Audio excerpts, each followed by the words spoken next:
Well, yeah, we've been speaking about epilepsy this morning, but what happens when you are literally sitting across or standing across somebody who is experiencing an epileptic fit? So, you know, witnessing someone with epilepsy having a seizure can be truly frightening, but most seizures aren't an emergency. They stop on their own with no permanent ill effects. Yeah, and there are simple steps that you can take to protect someone from harm during a seizure. So we've got Western Cape Director of Epilepsy South Africa, Wendy Neft, who's here to give us a bit of a demonstration. Firstly, have you experienced something like that, Carl, at all? Yes, indeed, and I recall that in a first aid course that I did, sort of the basic protocol, just to make sure that the person doesn't swallow their tongue, to put them on their side, etc. But I think that to refresh the memory, I think everybody needs that at the moment. So let's do a refresher. Can we do a scenario? Let's just say Kat and I, we are doing a live show, and Kat now has the fit and falls to the ground. Correct. First principles, first thought process for anybody who'd like to attend to the situation. Correct. Kat, can you just lie down for a second? All right. So assuming that I've now... We're not going to showcase the full seizure, which this is the most common one. The generalized one where you have your jerks with your body, foot, it's totally uncontrollable. Yes. And your head is moving. So the first thing that you do, all of you here remain calm. Yes. Okay. That is the most important thing. Yeah. And obviously people tend to migrate towards the person who's having the seizure. So I would then come along and I'll check it's 36 minutes past 6. 36 minutes. So 36 minutes. Time check is important. Time you. Okay, time check. So to your left. To my left. Turn to your left. I'll put you in a recovery position. All right. Legs, move your knees up. There we go. One leg over the other. One leg over the other. And relax. Okay. Now remember the person is unconscious. Yeah. And what is happening, you can see the position of the head here. Yes. So what you've got to do first is to try and cushion the head. The person is relaxed. Cushion the head.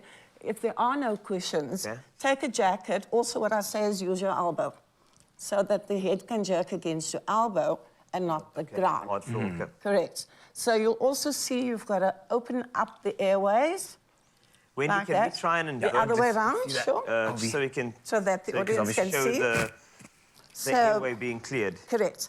So now I've lifted you up and I've put a pillow on here and you'll have jerking. So basically it is doing this to keep the head from being injured. There we go. There we go, nice and calm. Okay, and remember the person is still jerking at this time. So you open the airways and if there's any liquid and moisture coming out, don't put your finger in the mouth. All right. You clear it gently, remember the dignity of a person. Absolutely. So you clear the dignity and you just assist as the person jerks.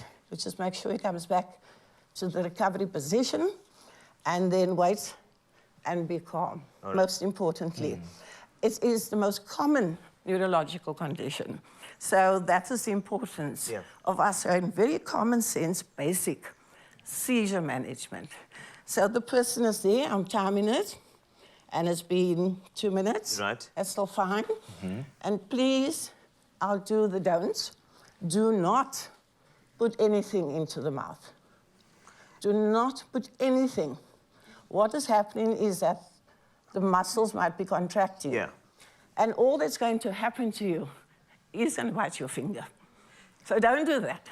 So in the last situation, I was in the convulsions, there was a lot of movement of the arms, and I found that people were pressing down the arms of the person. In order to restrict them from movement. They were trying to restrict them. So tell me about, was that a good procedure or...? Very bad. Okay. It's very simple.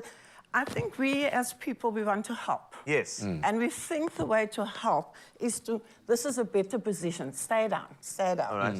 You allow the person and you allow the seizure to continue until the person calms down. You will see the muscle starts relaxing. And how long would a seizure be? Just, I know that it's never easy to tell, but... It's not easy to tell, but I've got to remain calm and I've got to time it. Okay. So if it's more than 6 minutes, then we start becoming a bit worried because the air needs to flow freely there.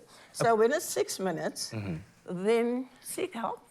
It's easier to say seek an ambulance, but we know what situations are. Yes. So try and keeps the person as calm as possible. I was about to ask that in that process, does it help to speak and vocalize, be calm? We've got your back, everything is all right. You reassure the person. Yes. Okay. All right. Because that leads us to when you are waking up, you might be a bit disorientated. Right. You don't know who this woman is with this hair in your face. And I will tell you, I'm Wendy, and I'm here to support you. Right. And you talk the person through until you are calm.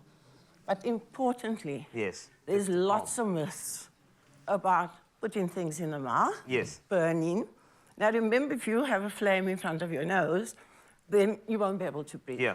So those are basic things that can happen. I love the fact that we've gone through it. I think there's some principles there. Of course, remember, our shows are always available to you on YouTube if you missed out on the demonstration. But if anything happens, I think what the echoing thing was to remain as calm as possible. And then, of course, you may seek help. But, of course, calmness is the key with regard to any situation like that. And I'm so glad. Thank you so much, Wendy. And thanks a lot for all the information. This is what we're here for in your Feel Good Breakfast Show.